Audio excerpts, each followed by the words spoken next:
혹시 홍명보 감독이 떠오르는 것은 저뿐인가요? 이러다가 3백 노이로제 걸리겠어요. 안녕하세요, 박호비입니다. 리버풀이 챔피언스리그 8강 1차전 파리 생제르맹 원정에서 0대2 패배를 당했습니다. 할 말이 없습니다. 도대체 이런 경기를 어떻게 분석해야 할까요? 냉정하게 2점차 패배가 다행으로 느껴질 정도의 졸전이었습니다. 한국 대표팀과 리버풀의 연타, 올 시즌 참 쉽지 않네요. 오늘 경기 발표된 라인업상 포메이션은 4-2-3-1로 골키퍼의 마마르다슈빌리, 왼쪽부터 케리케즈, 반다이크, 코나테, 조고메즈의 포백, 3선에 맥칼리스터와 흐라벤베르, 2선엔 비르츠, 소보슬라이, 프림퐁이 위치했고 최전방엔 위고 에키티케가 선발로 출전했습니다. 그럼 지금부터 이번 경기에 대한 개인적인 생각을 이야기해보려고 합니다. 다소 언성이 높아지는 부분이 있을 수 있다는 점 참고해 주시고요. 그럼 영상 바로 보시죠. 3백 노이로제. 오늘 경기 리버풀은 인게임에서 경기 전 공개된 포메이션과는 완전히 다른 전술을 짜왔습니다. 개인적으로는 시작하자마자 느낌이 좋지 않았어요. 리버풀은 수비 시 3백을 기반으로 하는 5-2-3 형태로 빌드업을 진행했습니다. 또한 소보슬라이를 가운데 배치하며 파리 빌드업의 중심인 비티냐를 견제하게 했죠. 하지만 전방 압박 시 파리는 비티냐가 소보슬라이를 끌고 내려가며 중앙에 공간을 만들었고 이를 통해 손쉽게 압박을 풀어나올 수 있었습니다.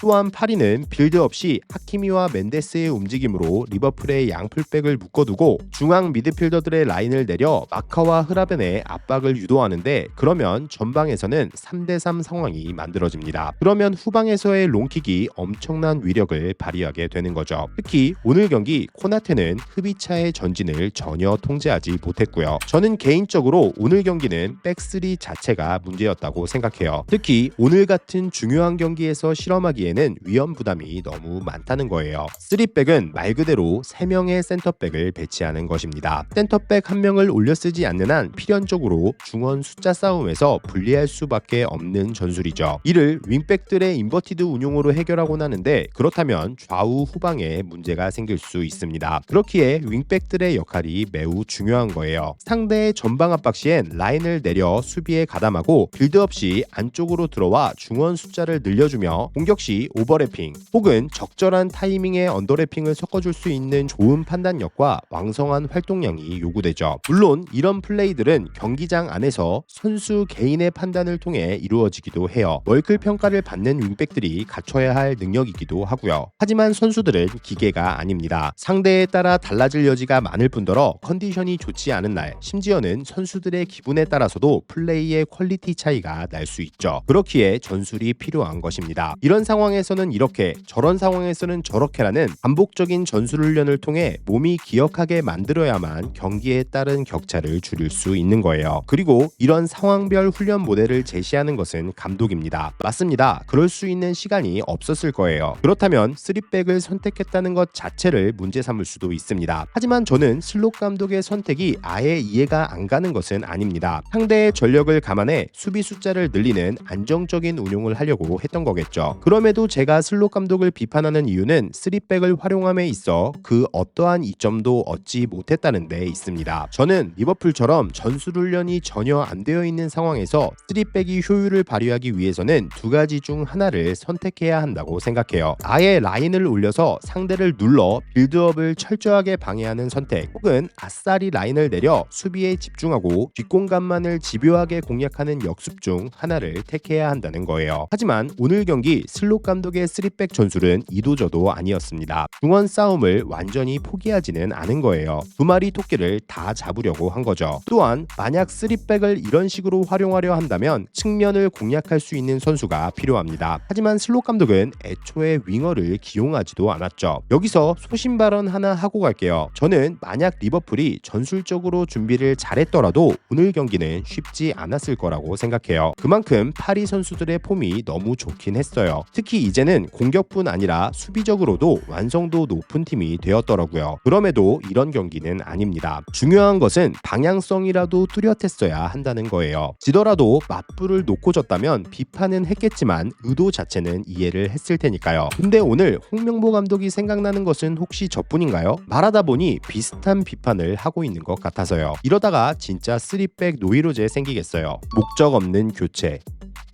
오늘 경기, 아니 오늘도 슬롯 감독은 도저히 이해할 수 없는 교체를 가져갔습니다. 바꿔주는 선수는 물론 타이밍마저도 납득할 수 없는 선택이었어요. 결과를 떠나 경기력의 반등이 필요했던 후반전, 슬롯 감독은 78분이 될 때까지 아무런 변화도 주지 않았습니다. 심지어 리버풀은 후반전 들어 경기력이 더 떨어졌잖아요. 그렇다면 감독으로서 전술이든 선수든 어떤 변화를 통해서라도 다르게 경기를 풀어가려는 시도라도 해봐야 하는 거 아니에요? 그리고 78분 슬롯 감독은 선수 4명을 동시에 교체했어요. 여기서 더 기가 막힌 것은 엄연히 다른 장점을 가진 선수들이 들어왔음에도 전술적인 변화는 전혀 보이지 않았다는 거예요. 근데 진짜 감독님, 경기 내내 완벽하게 통제당했던 자신의 전술은 그대로 두고 단순히 선수만 바꿔주는 선택이 무슨 의미가 있겠습니까? 또한 저는 오늘 경기 그나마 리버풀이 공격 지역으로 전진했던 장면은 비르츠와 소보슬라이의 원터치 패스에서 나왔다고 봅니다. 근데 두 선수를 모두 빼버리면 전방으로 연결은 누가 하냐고요. 그리고 슬롯 감독의 멍청함은 경기 종료 직전 뇨니의 교체로 방점을 찍었습니다. 저는 도대체 이 시간에 뇨니를 어떤 식으로 활용하려고 넣은 건지를 도저히 이해하지 못하겠습니다. 물론 슬롯 감독 머릿속에는 의도가 있었겠죠. 근데 과연 많은 팬들이 그 의도를 눈치챘을까요? 제가 아직 축구를 보는 실력이 부족한가 봅니다. 경질 골든타임.